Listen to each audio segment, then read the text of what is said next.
We're just going live now, everyone. You know when we're... It's us.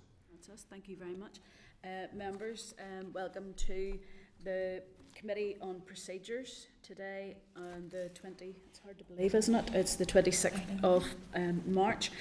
Members, this committee, of course, as normal, just to remind you that it's being recorded and be played throughout Parliament buildings and online.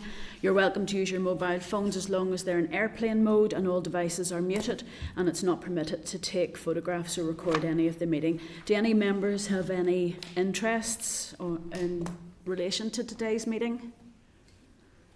No? So we'll go through the agenda then. Item 1 is apologies. Do we have any other apologies? No. Agenda item 2 is the draft minutes. The draft minutes are in your meeting pack at pages 5 to 10. Are members content that they are a fair reflection of the last meeting? That was the 12th of March, the last meeting. Yep, all content. If that's the case, then I'll sign those. Get that out of the way. Thank you. So agenda item 3 is matters arising. Members, following receipt of the letter from the committee confirming that it was content with its proposed approach, the Speaker published the proxy scheme to give effect to Standing Order 27A on the 14th of March, and all members have been provided with a copy, so I'm sure you saw that coming around in the email. A clerk's memo, the Speaker's letter to members, and a copy of the scheme can be found in your packet pages 12 to 13.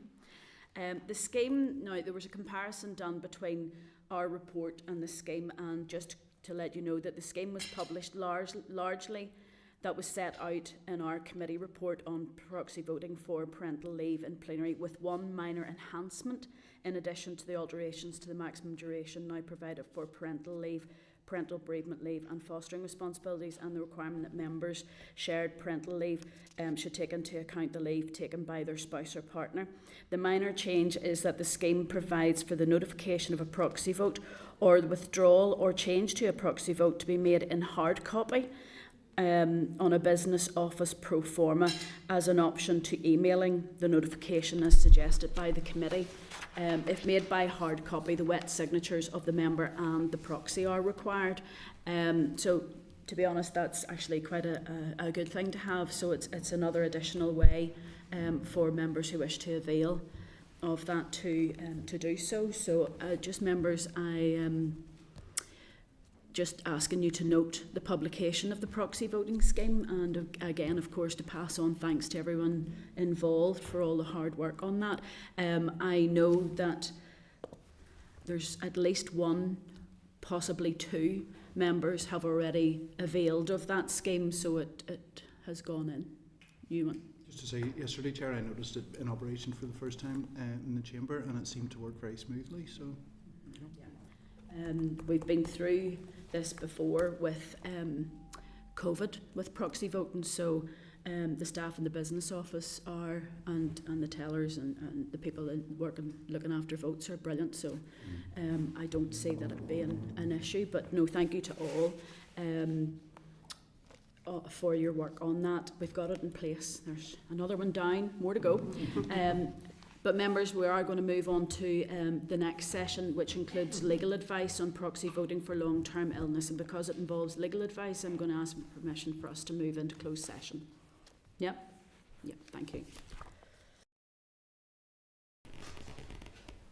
Checking if we're back. Yep, we're live again. Thank you very much. So we're back into public session for the rest of this meeting. And the meeting is open to the public again.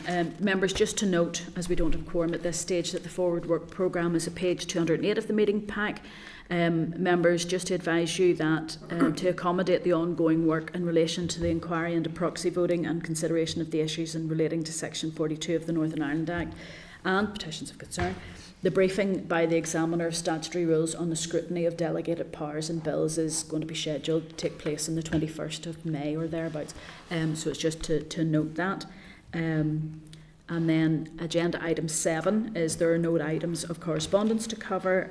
Agenda item 8, chairperson's business. There's no items for chairperson's business. Any other business? Anyone have anything else? No? So that's that. Thank you very much, members. So the agenda item 10 is date, time and place of next meeting, which will be Wednesday the 9th of April at 10 a.m. here in room 21. And we are now adjourned. Thank you very much, committee. Heads melted.